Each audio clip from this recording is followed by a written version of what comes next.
Alright, so we're going to do the crash course on Prelude to the Revolution for the American Revolution. So this is our boy John Green here, which we're all very familiar with, right?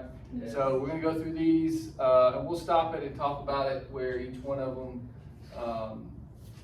each of the answers and discuss it a little bit. So we'll get going here with John. John Green, this is Crash Course U.S. History, and today we begin discussing the American Revolution. So two things to keep in mind here. One, the American Revolution and the American War for Independence are not the same thing. And two, while I know this will upset some of you, the American Revolution was not really about taxes. Mr. Green, it was about tea, right? Also, it was not about tea. The Boston Tea Party was about taxes and our God-given right to smuggle. It's a little confusing to me from the past, but that's why Crash Course is here.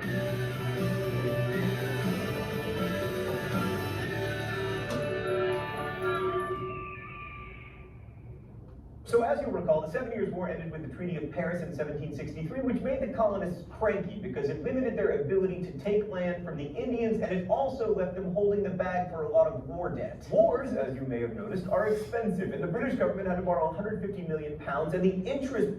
Alright, so what did the British have to do? Wars are expensive, right?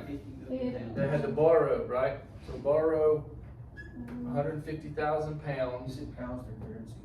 Right? And what payments on that money? Interest payments on that money ate up half of the national budget. So you should know this. So what are the British going to do to the colonists? Tax them. That's right. They're going to tax them. That's what they're Payments on that money ate up half of the national budget. So in order to pay for the war, the British decided to raise taxes. Raise taxes, right? Yes.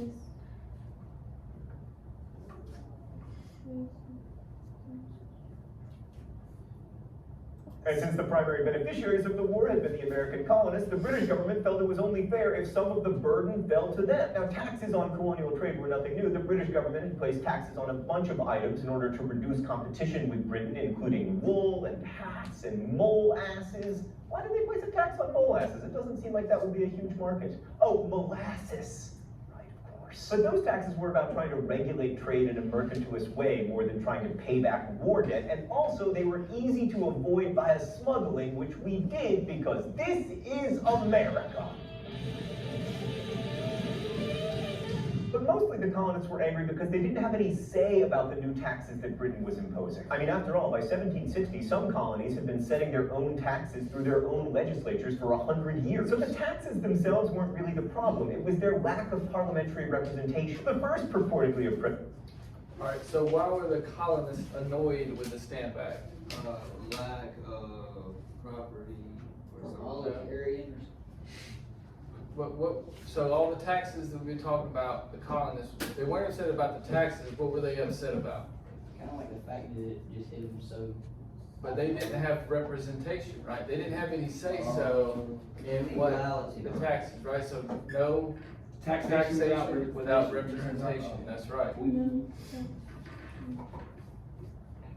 Of tax, the Sugar Act of 1764 extended the Molasses Act by changing the tax on imports from the Caribbean from 6 cents per gallon all the way up to 3 cents per gallon. So they actually cut the tax, but they decided to start enforcing it by stamping out smuggling. And to that end, the act also gave British courts the right to try colonial smugglers, taking that power away from colonial courts, which had been notoriously lenient when it came to smuggling on account of how they enjoyed smuggled rum as much as the next guy. But those initial acts weren't nearly as annoying as the Stamp Act, passed in 1765. The Stamp Act declared that all printed material had to carry a stamp. Unsurprisingly, that stamp was not free. This was purely to gain revenue for Britain, and it mostly affected people who used a lot of paper, like newspaper printers and lawyers, just the kind of people you want to anger about taxes. So in October, protesters organized the Stamp Act Congress, which after a meeting decided to boycott British goods. And this was the first major coordinated action by all the colonies together, and it might be the first time that we can speak of the colonies acting in a united way, almost like, say, a government. Committees of correspondence, which which had been created to encourage opposition to earlier acts, now grew to coordinate the boycott efforts,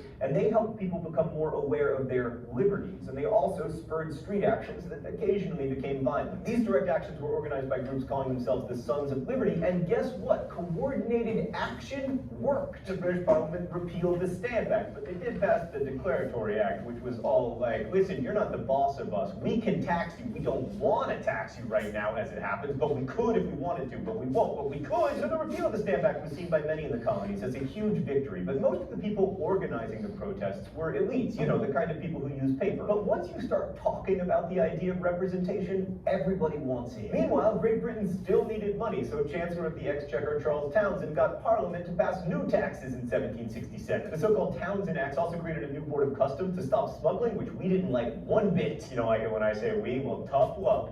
All right, so in response to British acts, the colonies united and agreed to boycott British goods.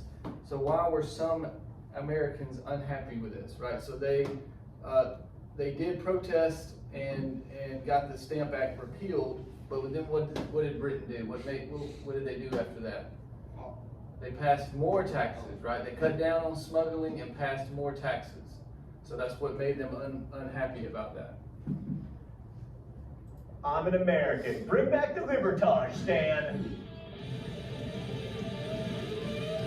Many colonists again responded with a boycott, and women got in on the act this time, with the Daughters of Liberty encouraging homespun clothes to replace British ones. But not all the states were on board. Like, artisans loved the boycotts because they got more money. But merchants from cities like Philadelphia and New York weren't so happy because they made their livings by importing and selling the very goods that were now being boycotted. On occasion, protests did get out of hand, as in the Boston Massacre of March 5th, 1770, which, while it was not much of a massacre, was definitely the worst outcome of a snowball fight in American history. I mean, 5 colonists were killed, including most famously Christopher.